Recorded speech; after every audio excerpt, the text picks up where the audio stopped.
Hello guys, welcome back to एजुगिरी। आज हम 3 अक्टूबर की करंट अफेयर्स एनालिसिस करेंगे, द हिंदू का एनालिसिस। चलिए स्टार्ट करते हैं। इजराइल ग्राउंड इनकर्जन, जो इजराइल है वो लेबनान के अंदर जहाँ पे हिजबुल्लाह के साथ वो लड़ाई लड़ रहा है, ग्राउंड से वो एंटर कर गया है एंड इजराइल के 7 to 8 सोल्जर्स की डेथ हो गई है। सो हमें याद रखना है, सबसे पहले वी नीड टू रिमेंबर, ये हम ऑलरेडी लिख चुके हैं कि इजराइल ने कहाँ पर वॉर करी, गाजा में वॉर करी। गाजा में किसके साथ वॉर करी? पैलेस्टीनियंस हैं वहां के जो लोग रहते हैं, ठीक है ना, sorry for the verb, but किसके साथ लड़ाई करी? हमास के साथ लड़ाई करी, द ग्रुप। उसके बाद अब वो कहाँ घुस गया है? लेबनान में घुस गया है। कहाँ घुस गया है? लेबनान में घुस गया है। और लेबनान में किसके साथ लड़ाई कर रहा है? हिजबुल्लाह के साथ लड़ाई कर रहा है, right. All of this is important. उसके बाद आगे चलेंगे। 56 years after IAF plane crash, body of soldier to be handed over to extended family in Chamoli। तो प्लेन क्रैश हो गया था 1968 में, ठीक है, रोहतांग हिमाचल प्रदेश में। उनकी बॉडी जो है वो अब मिली है। और यहाँ पर क्या है ये? इन कोलैबोरेशन विद, यहाँ पे लिखेंगे Indian army in collaboration with, in collaboration with representatives of Tiranga Mountain Rescue recovered body of soldier Narayan Singh who died in a transport plane crash in Himachal Pradesh in 1968। Rohtang पास, सुना होगा आपने, रोहतांग में ये crash हुआ था और अब उनकी बॉडी जो है वो रिकवर करी गई है, ठीक है। उसके बाद आगे चलेंगे। Anwar to float secular party, ये बंदा जो है नई पार्टी लेकर आने वाले हैं। अगर ज़्यादा डिस्कस होगा तब नोट्स बनाएंगे, नहीं तो नहीं। Package launch for scheme saturation in ST majority villages, तो यहाँ पर स्कीम्स को इकट्ठा लेकर आए हैं। तो क्या लेकर आए हैं? धरती आबा, ठीक है ना, धरती आबा जनजातीय ग्राम उत्कर्ष अभियान। अब इसमें क्या है? देखिए, this is a package for basic scheme saturation in tribal, ठीक है ना। तो यहाँ पर स्कीम का क्या कर रहे हैं? पैकेज बना रहे हैं। Package for basic scheme saturation in tribal majority villages, ठीक है ना, बेनिफिट ऑफ ट्राइबल्स के लिए। PM the package originally coined as the PM Janjatiya Unnat Gram Abhiyan was cleared by as an umbrella package to implement existing schemes. अब यहाँ पर कौन सा है? प्रधानमंत्री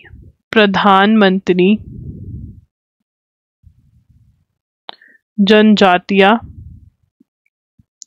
उन्नत ग्राम अभियान।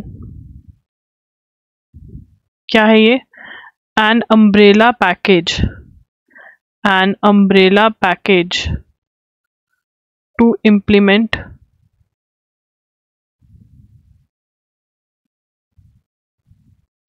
existing schemes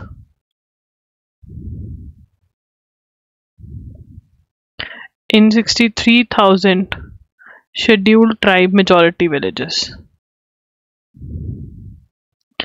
ठीक है ना। ये वाली स्कीम जो है ये भी चल रही है, जो कि है प्रधानमंत्री उन्नत। इसके अंदर भी अम्ब्रेला स्कीम है, जिसके अंदर और बहुत सारी जो एग्जिस्टिंग स्कीम्स हैं वो चल रही हैं for the benefit of tribals. तो यहाँ पे क्वेश्चन यही बनेगा कि ये वाली जो स्कीम है ये किसके बेनिफिट के लिए, क्यों लेकर आए हैं?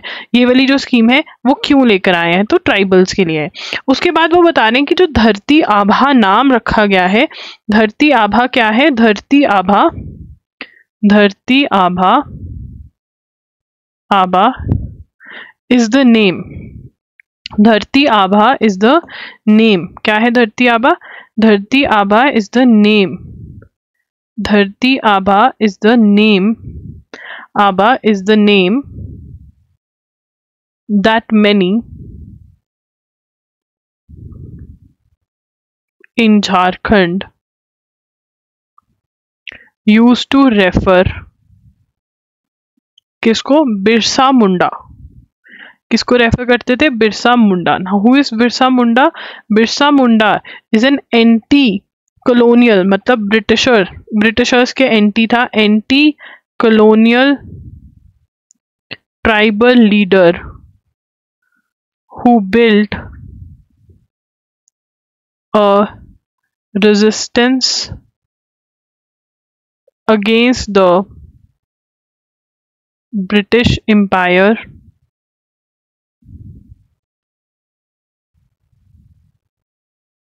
in the late 19th century. Jharkhand is headed to the assembly election next year Jharkhand में असेंबली इलेक्शंस हैं, स्टेट के इलेक्शंस हैं वहां पर. There are 25 interventions planned under special welfare package. तो ये सारा हमें पता होना चाहिए. बिरसा मुंडा कौन था? जो एंटी कॉलोनियल ट्राइबल लीडर था अगेंस्ट ब्रिटिशर्स, उसने अपनी एम्पायर अगेंस्ट ब्रिटिश एम्पायर के रेजिस्ट करता था. धरती आभा भी बोलते थे उनको, और इसी के उसमें नाम में भी स्कीम में तभी ये नाम डाला गया है. Single member panel to probe encounter of Badlapur case accused. तो यहाँ पर बदलपुर दैट इज महाराष्ट्र के अंदर दो बच्चियों का रेप होता है. जो अक्यूज्ड है, मतलब जिसके ऊपर एलिगेशन लगी है कि हाँ इसने ये करा है, he has committed the offence, वो एलिगेशन जिसके अगेंस्ट लगी है उसका इनकाउंटर कर दिया. और ये कहा जा रहा है कि that encounter is a fake encounter. That encounter is a fake encounter. तो महाराष्ट्र गवर्नमेंट लिखेंगे, Maharashtra government has formed a single member inquiry commission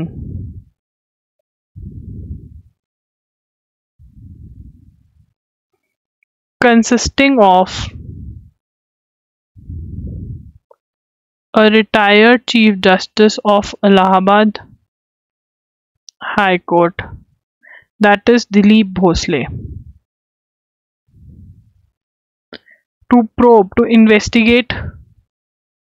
investigate into the shooting of Badlapur assault accused. ठीक है, उसके बाद आगे चलेंगे. क्लाइमेट एक्टिविस्ट वांगचुक जो हैं वो दिल्ली पहुंच चुके हैं. क्या डिमांड करें? सोनम वांगचुक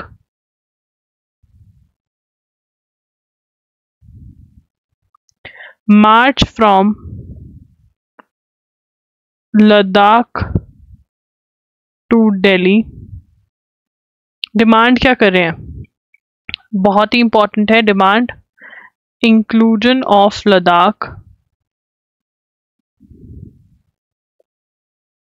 इन 6th शेड्यूल. लद्दाख को कहाँ पे इंक्लूड कर दिया जाए? 6th शेड्यूल में, जो कि स्पेशल राइट्स होती हैं, जिसके अंदर special constitution protects tribal and local people and give them authority regarding management and governance. तो यहाँ पर लिख लेंगे पूरा इसको. Constitution protects tribals and local people and give them the authority regarding the management and governance of Ladakh. ठीक है ना. तो that is Sonam Wangchuk. March from कहाँ पे? He is a climate activist. Basically he is a climate activist, ठीक है ना। And he came from, Sonam Wangchuk came from Ladakh to Delhi. Demand क्या है, 6 शेड्यूल में इंक्लूड करो। वो क्या करता है, ट्राइबल लोगों को प्रोटेक्ट करता है, 6 शेड्यूल, ठीक है। उसके बाद head of assembly elections in Maharashtra, Maharashtra में इलेक्शंस होने वाले हैं, तो यहाँ पर किस चीज की बात होने लग गई, Dharavi, Dharavi redevelopment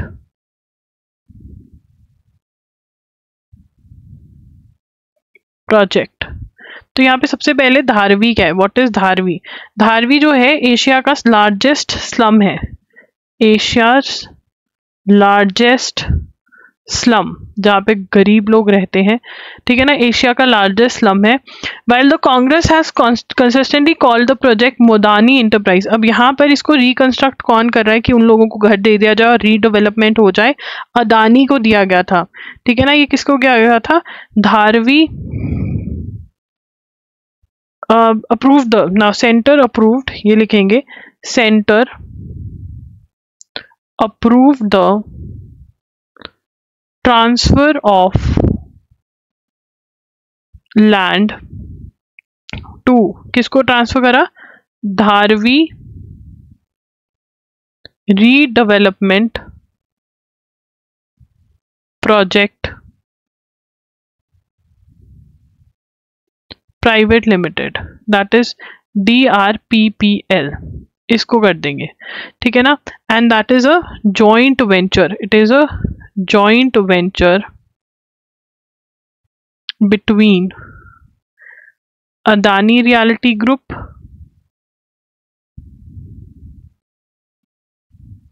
and Maharashtra government. क्या है ये धारवी, क्या है, what is Dharavi redevelopment project, क्या है, Dharavi redevelopment project slum area जो है उसको रीडेवलप कर रहे हैं, उसको वहां से मतलब बिल्कुल सफाया कर दिया जाएगा।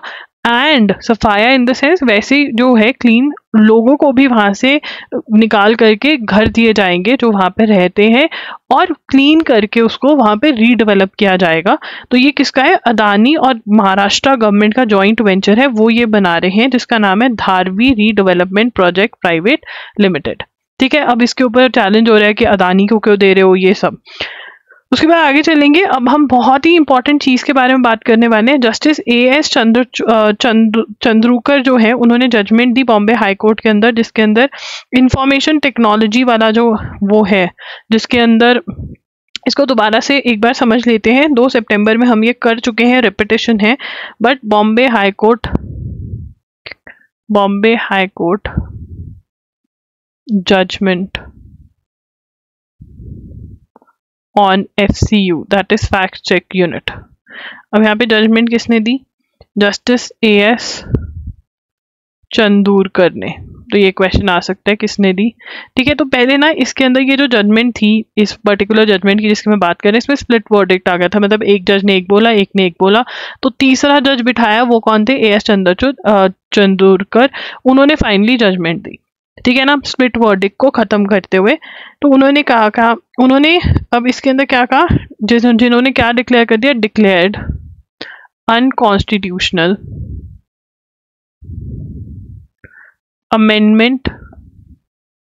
amendment made to, declared unconstitutional amendment made to information technology intermediary guidelines and digital media ethics code rules 2021, that is IT rules, ठीक है ना। तो अमेंडमेंट किसको करी गई, इंफॉर्मेशन टेक्नोलॉजी, इसको अमेंडमेंट करी गई, चेंज लाया गया उसमें, और उसको अनकॉन्स्टिट्यूशनल डिक्लेयर कर दिया कोर्ट ने, ठीक है ना। अब इसके अंदर it had it been allowed to stand would have given union government an Orwellian carte blanche to decide of how any news about its operate ought to be carried on internet। अब जो NLSAT वाले बच्चे हैं वो ये लिख लेंगे। AIAT वाले जो बच्चे ऐसे राइटिंग वाले बच्चे हैं वो लिख लेंगे, क्योंकि ये इंक्लूड हो सकता है अगर इस चीज़ पे क्वेश्चन आ जाए, ठीक है ना। अब इसके अंदर क्या था, ये अमेंडमेंट क्या हुई थी, ठीक है ना। रूल 3(1)(b)(v), ठीक है ना। अब इसके अंदर intermediate fact check unit was created that could identify any report on government business and that could identify any report on government business as fake, false, misleading. Intermediaries were required to make reasonable efforts to not host, display, upload or publish such info। ठीक है, अब क्या हुआ, एक fact check unit बनाया government ने। क्या बनाया, फैक्ट चेक यूनिट बनाया, ठीक है, FCU बनाया। अब जो फैक्ट चेक यूनिट है, ठीक है ना, द फैक्ट चेक यूनिट, वो क्या कर सकता है, वो आइडेंटिफाई कर सकता है कि कौन सी न्यूज़ जो है वो फेक है गवर्नमेंट के बारे में, फॉल्स है या मिसलीडिंग है। ऑन इंटरमीडियरीज कौन है, जहां पर वो न्यूज़ होस्ट हो रही है, ठीक है, जैसे फेसबुक, यूट्यूब, ठीक है, इंस्टा, तो उनको बोल सकता था कि आपको रिमूव करना पड़ेगा। तो इंटरमीडियरीज जो हैं वो ये पब्लिश नहीं करेंगे, जो फैक्ट चेक यूनिट कह देगा कि भाई ये गलत है, ये पब्लिश मत करो, ठीक है। और अगर वो पब्लिश करते हैं, तो अगर वो नहीं हटाते, अगर वो नहीं एफर्ट्स करते रिमूव करवाने की, तो क्या होगा, तो यहाँ पर जो उनका सेफ हार्बर है, ठीक है ना, सेफ हार्बर जो दिया होता है, किनको सेफ हार्बर मिलता है, इंटरमीडियरीज को सेफ हार्बर जो है उनका चला जाएगा। तो सेफ हार्बर क्या है, immunity from liability, immunity from liability. तो अब यहाँ पे जो भी कोई कुछ पोस्ट कर रहा है उसके लिए हम फेसबुक, व्हाट्सएप, इंस्टा वालों को लायबल नहीं होल्ड कर सकते, अरे इसने ये क्यों पोस्ट कर दिया, अरे उसने वो क्यों कर दिया, क्योंकि ये सिर्फ एक प्लेटफॉर्म है, दे आर अ प्लेटफॉर्म। तो जो फेक और मिसलीडिंग इंफॉर्मेशन है, अगर वो कोई intermediary that is Facebook, Instagram या फिर यूट्यूब पे आती है और फैक्ट चेक यूनिट उसको मना करता है कि भैया इसको पोस्ट मत करो या रिमूव करने की कोशिश करो, और वो रिमूव नहीं करता, तो क्या होगा, तो जो इंटरमीडियरी है वो अपना सेफ हार्बर लूज कर देगी, ठीक है ना। सेफ हार्बर क्या है, सेफ हार्बर क्या है कि कुछ भी अगर फेसबुक, YT, इंस्टा पे अगर कोई भी कुछ पोस्ट करता है तो ये लोग लायबल नहीं माने जाते हैं, उस चीज को सेफ हार्बर कहते हैं, ठीक है ना। तो ये इम्यूनिटी और जो प्रोटेक्शन ऑफ इंटरमीडियरीज जो है वो चली जाएगी। तो ये लॉ था जिसको बॉम्बे हाई कोर्ट ने डिक्लेयर कर दिया that this is not legal, this is unconstitutional. There can be a little doubt. अब यहाँ पर बहुत अच्छी बात बोली गई है कि फेक न्यूज़ एक प्रॉब्लम है, बट हम इतने स्ट्रिंजेंट, इतने स्ट्रिक्ट लॉज भी लेकर नहीं आ सकते। अगेन जो ऐसे राइटिंग वाले हैं उनके लिए इम्पोर्टेंट है। उसके बाद बॉम्बे हाई कोर्ट ने बोल दिया कि नहीं, ये सही नहीं है, आप राइट टू, जो कॉन्स्टिट्यूशन के अंदर राइट टू स्पीच दी हुई है, आप उसको भी एक तरह से खत्म कर रहे हो, ठीक है ना। Section 79 of the act right from its inception contain an exception releasing intermediate from liability for any third party information. तो सेफ हार्बर अगर आप लिखना चाहते हो कि क्या है, safe harbour section 79 of IT act that is information technology act में प्रोवाइड किया गया है, IT एक्ट में प्रोवाइड किया गया है, ठीक है ना। वो क्या कहता है, राइट फ्रॉम इट्स इंसेप्शन, नहीं, राइट फ्रॉम इट्स इंसेप्शन लिखने की जरूरत नहीं है, ये क्या है, contained an exemption releasing intermediaries from liability for any third party information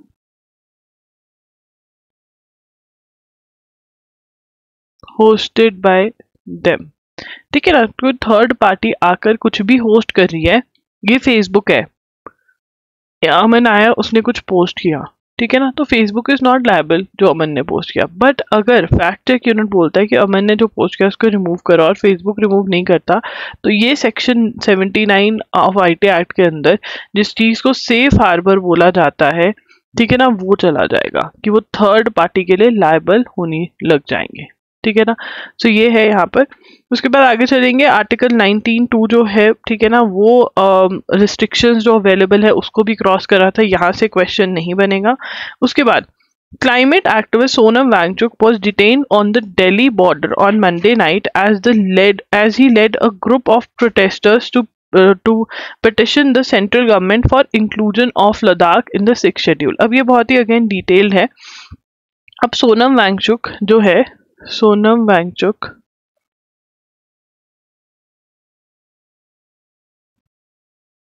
ठीक है ना,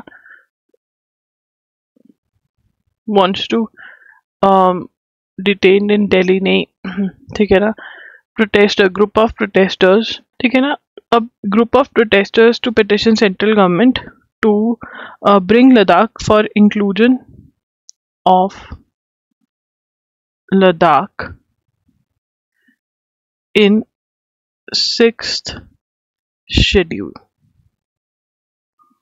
ठीक है ना, अब 6th शेड्यूल क्या है उसके बारे में हम पढ़ चुके हैं। स्पेशल प्रोटेक्शंस हैं, स्पेशल राइट्स प्रोवाइडेड होती हैं इसके अंदर, ठीक है ना, of the constitution among other demands for autonomy to the reason.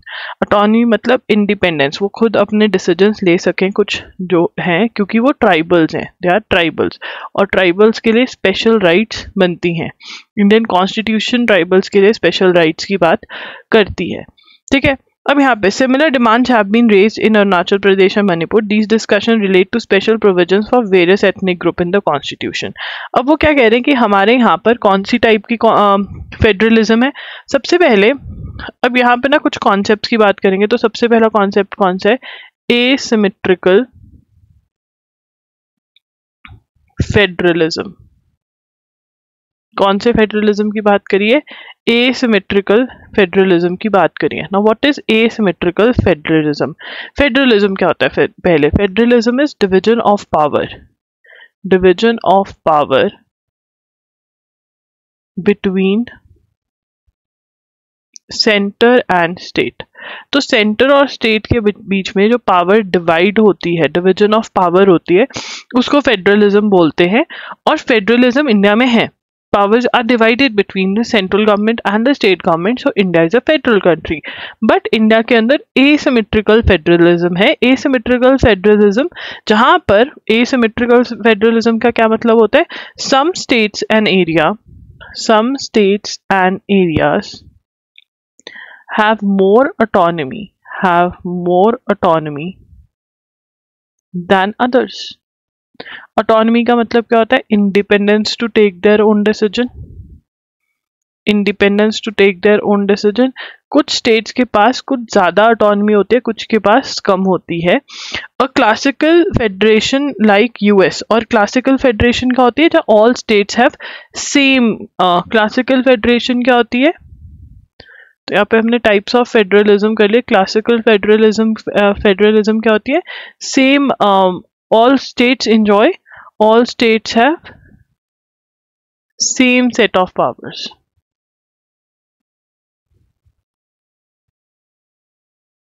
ठीक है, so that is classical federation और एसिमेट्रिकल फेडरेशन। उसके बाद tribal populations were never fully subjugated by earlier Muslim rulers. अब यहाँ पर ये हमें हिस्ट्री की बात करें, ठीक है ना, हिस्ट्री ऑफ ट्राइबल्स लिखेंगे, हिस्ट्री ऑफ ट्राइबल्स। तो हिस्ट्री ऑफ ट्राइबल्स में वो क्या कह रहे हैं कि मुस्लिम रूलर्स ने कभी इनको छुआ नहीं, ठीक है ना, कि जो कर रहे हैं करने दो।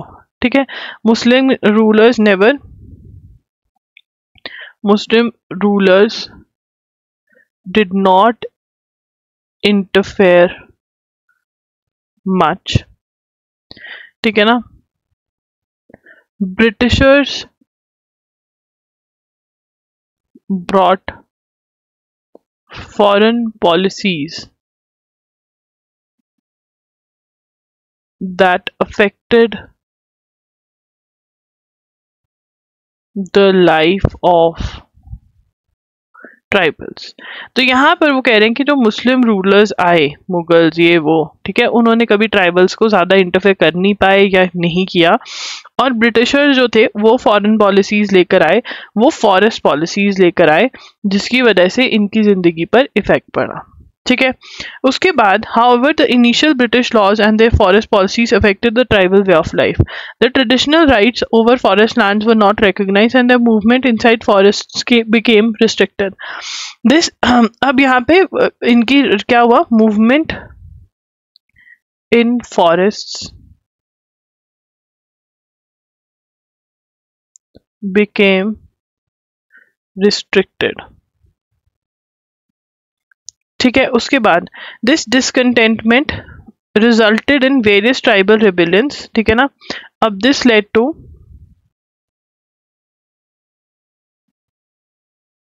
Various rebellion, Kol rebellion 1831-32, Santhal rebellion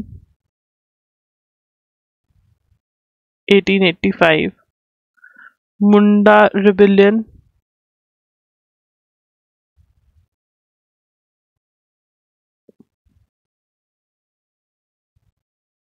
1899-99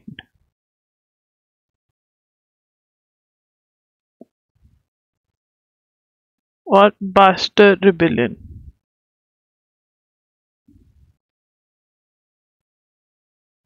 ठीक है ना. तो ये 4 रेबेलियंस हुए. उसके बाद these rebellious culminated in the British policy of isolation towards the tribal and creation of excluded and partially excluded areas under Government of India Act. ठीक है ना. अब इसके अंदर led to forming of excluded and partially excluded areas under Government of India Act 1935, जिसके अंदर hilly areas, tribal areas include करे गए. और यहीं से this led to forming of, ठीक है ना, 5th and 6th schedule modeled on the basis of these provisions. ठीक है ना. इसी प्रोविजंस के 5th और 6th के बेसिस पे ही ये बने हुए हैं. Now what is 5th schedule. ठीक है ना. अब ये बताएंगे 5th शेड्यूल क्या है पूरा कंप्लीट में, and this is very very important. वो कह रहे हैं is applicable, 5th schedule is applicable to what are officially called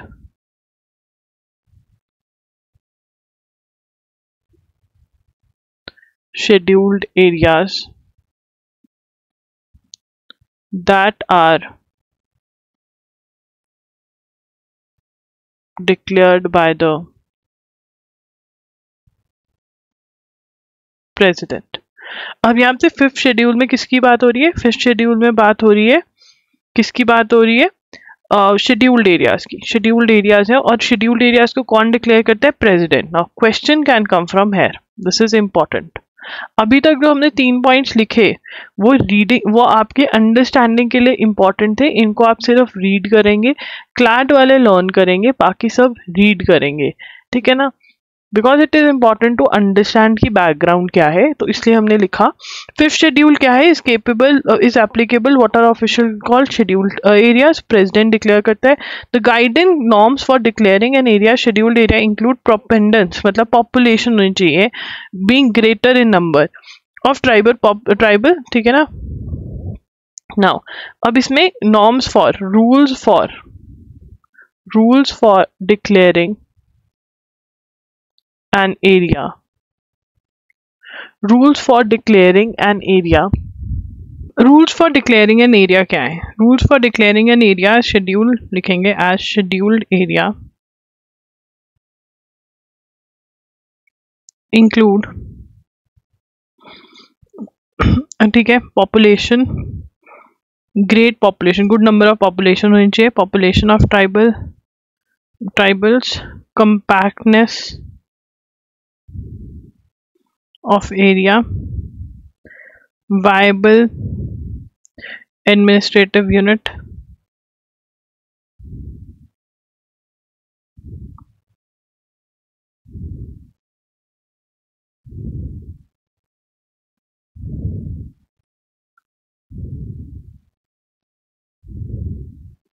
economic backwardness. तो रूल्स फॉर डिक्लेयरिंग क्या होने चाहिए, ट्राइबल पॉपुलेशन होनी चाहिए, वो एरिया ब्लॉक या डिस्ट्रिक्ट होना चाहिए, इकोनॉमिक बैकवर्डनेस होनी चाहिए, तब वो डिक्लेयर होता है schedule area.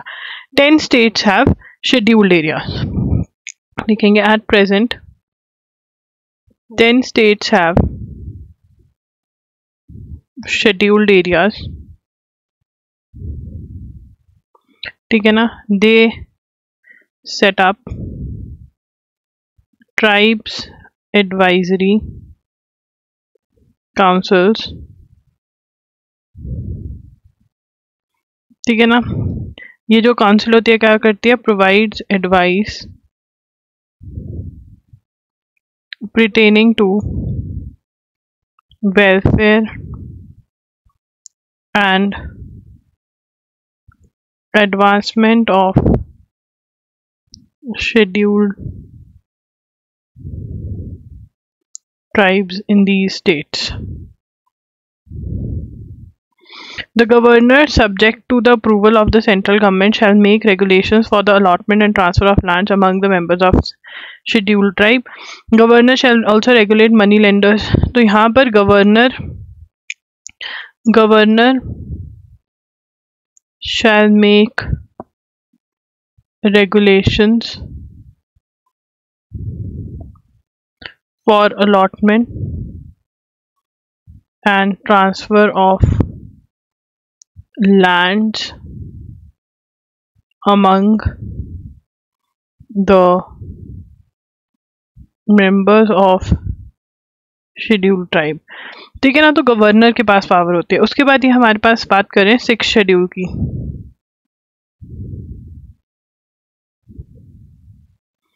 is applicable to what are officially called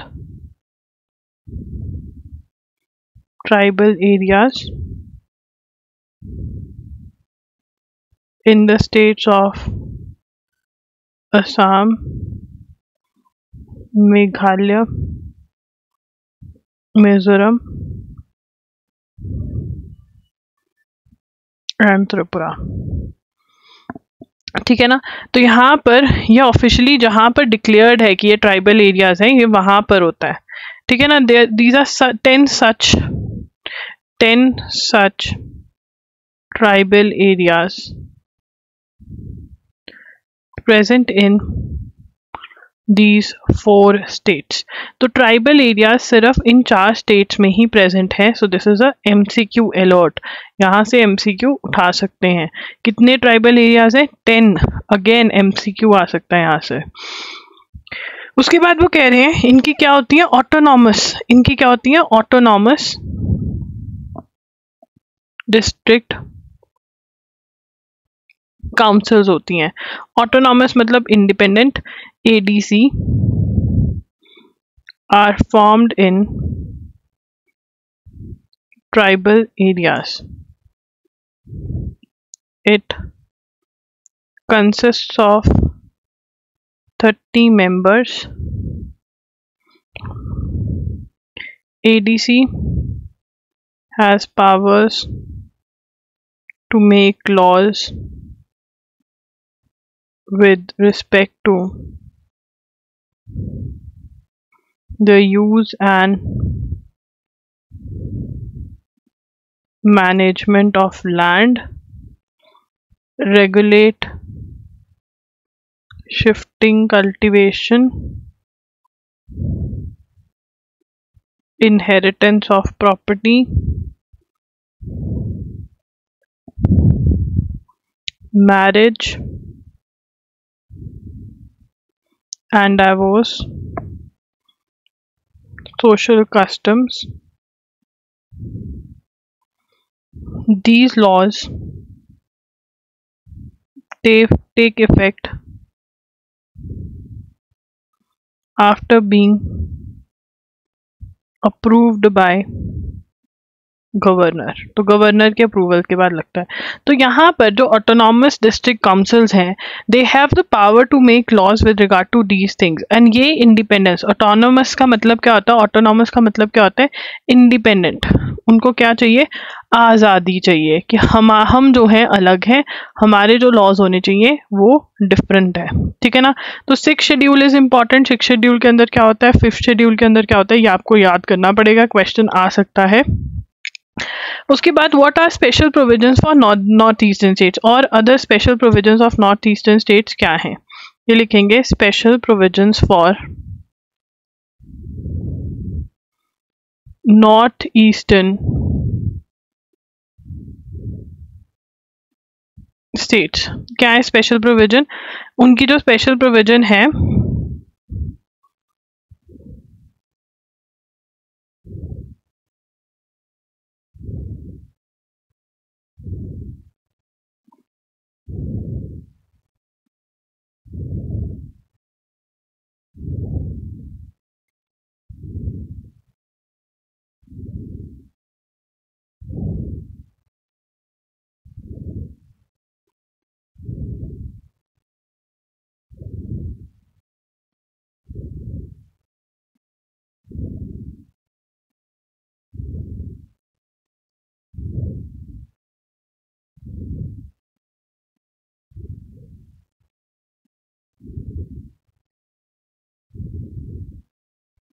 ये सब रटना पड़ेगा आपको।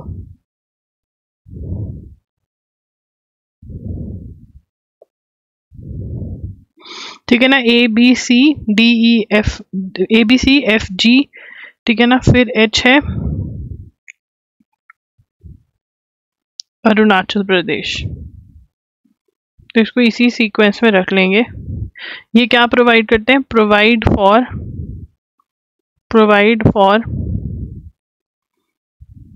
प्रोटेक्शन ऑफ लोकल कस्टमरी, जो लोकल कस्टम्स फॉलो करे जाते हैं, customary laws and practices. Mandates committees of MLAs from tribal areas and hill areas to have respected and list out special responsibilities of governors. ठीक है ना, और इसमें कुछ special responsibilities of governors.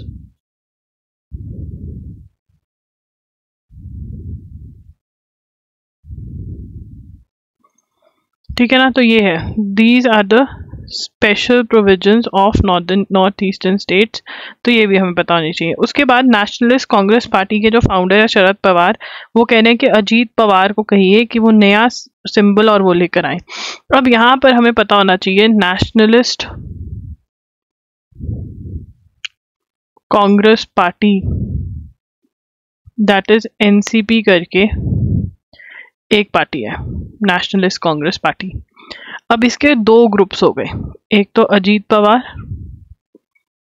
Who is the founder of NCP, ठीक है ना, और दूसरे, सॉरी अजीत पवार तो फाउंडर नहीं है, मैं भी कहूँ शरद पवार, ठीक है ना, एक Sharad Pawar is the founder of NCP।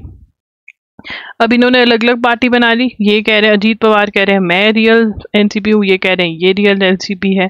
ठीक है ना। अब सुप्रीम कोर्ट डिसाइड करेगा कौन रियल एनसीपी है। तो अब यहाँ पर वो कह रहे हैं कि नया सिंबल जो है इनको ले लेना चाहिए।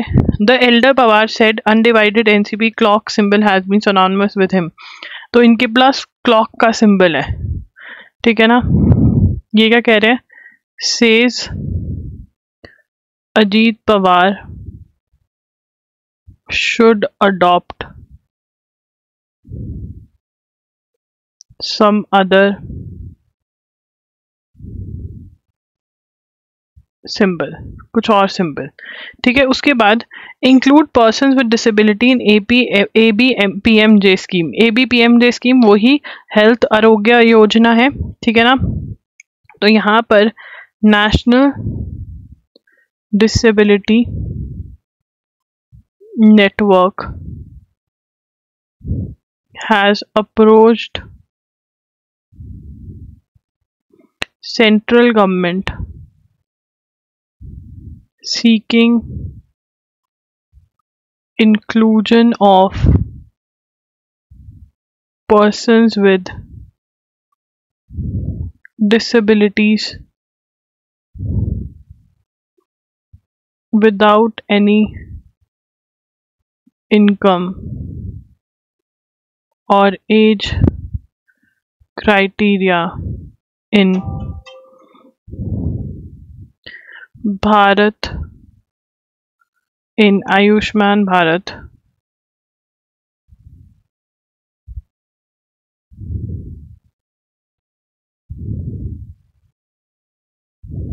प्रधानमंत्री जन आरोग्य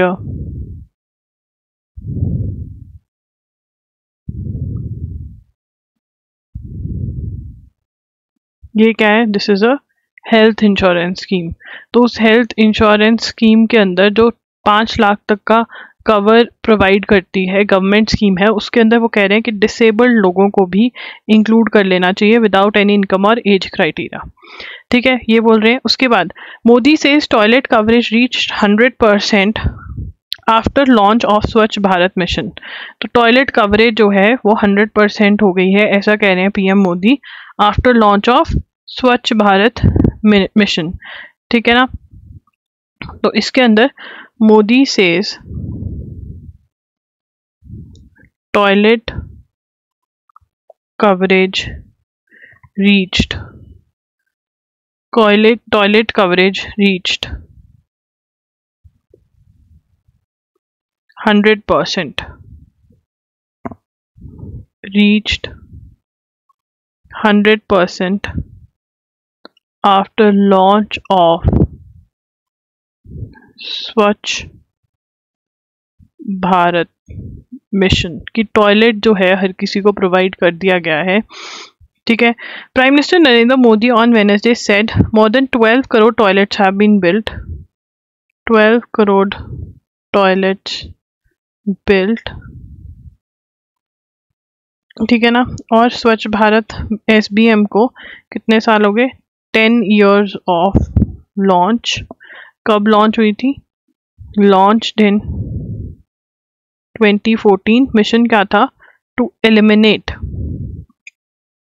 ओपन डेफिकेशन, खुले में शौच, खुले में पूप करना, खुले में बाथरूम जाना, defecation, and improve solid waste management, ठीक है। ये बहुत इम्पॉर्टेंट है कि एम क्या था, 2014 को आया था, 2 अक्टूबर 2014 को स्टार्ट करी गई थी ये मिशन, ठीक है। उसके अंदर फिर इन्होंने किसकी प्रेस करी, सफाई मित्रास की। सफाई मित्रास कौन है, सैनिटेशन वर्कर्स को बोल रहे हैं। Now this is very very important question that कितने years ऑफ लॉन्च हो गए, दिस इज वेरी इंपॉर्टेंट। उसके बाद 2 women navy officers begin voyage around the world, ठीक है ना, begin voyage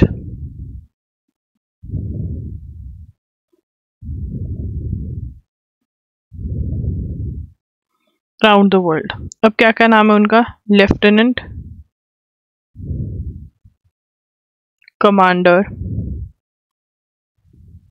Dilna K and Rupa A of Indian Navy embarked from Goa on expedition to circumnavigate, पूरा world घूमेंगी, circumnavigate the globe, covering 23,000 nautical miles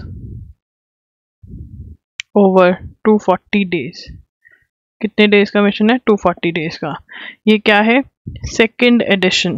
this is second edition of the Navika Sagar Parikrama.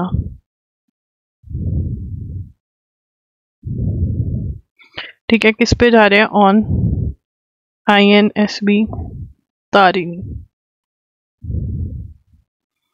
ठीक है ना. INS Tarini क्या है? Aqua. किसने बनाई है INS Tarini? Built by Aquarius shipyard limited. Inducted in navy in 2017. First edition of नवी सागर परिक्रमा in 2017. यहाँ पे लिखेंगे first edition of Navika Sagar परिक्रमा took place in 2017. 2017 में ये हुआ. ठीक है ना. आगे चलेंगे. US east coast port disruptions को dent exports from India. US east coast में ईस्ट कोस्ट प्रोटेस्ट चल रही है. बस इतना ही याद रखना है. ठीक है ना. जो हम सामान भेजे उसमें दिक्कत हो सकती है. पर्सोना नॉन ग्राटा का मतलब, पर्सोना नॉन ग्राटा का मतलब क्या होता है? एन अनएक्सेप्टेबल और अनवेलकम पर्सन. क्या है वो?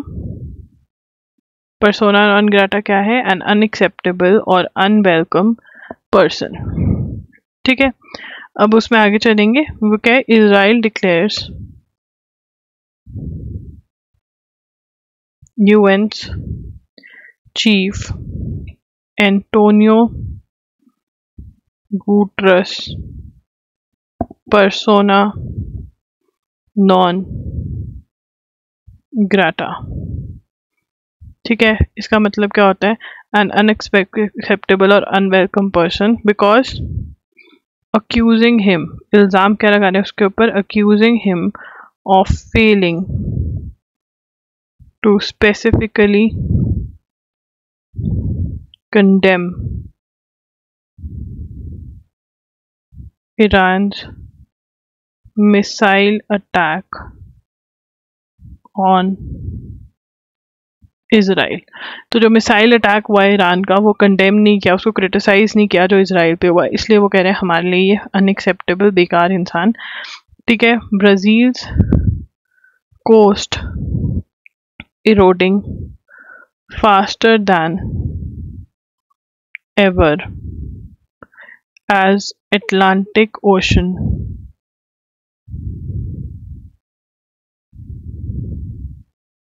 advances. अब कोस्ट क्या होती है? ये जगह है, पानी, ओशन है. तो ये क्या है?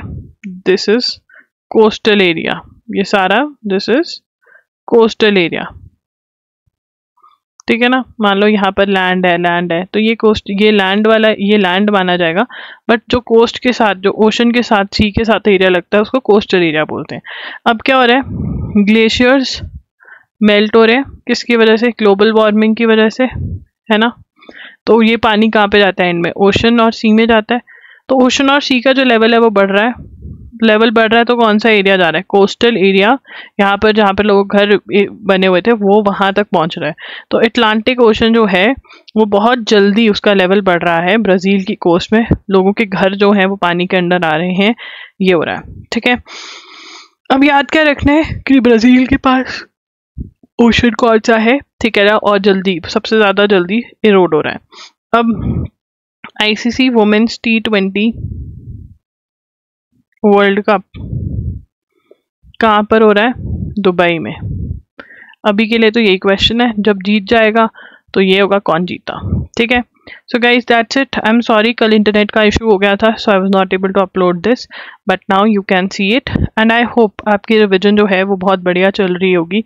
एंड अगर किसी ने नोट्स बनाए हैं बट 4 to 6 मंथ्स के नोट्स इकट्ठे हो गए हैं और अब वो रिवाइज नहीं हो पा रहे क्योंकि आपने पहले मंथली रिवाइज नहीं करे, तो प्लीज़ वन शॉट्स में इन्वेस्ट कर लो।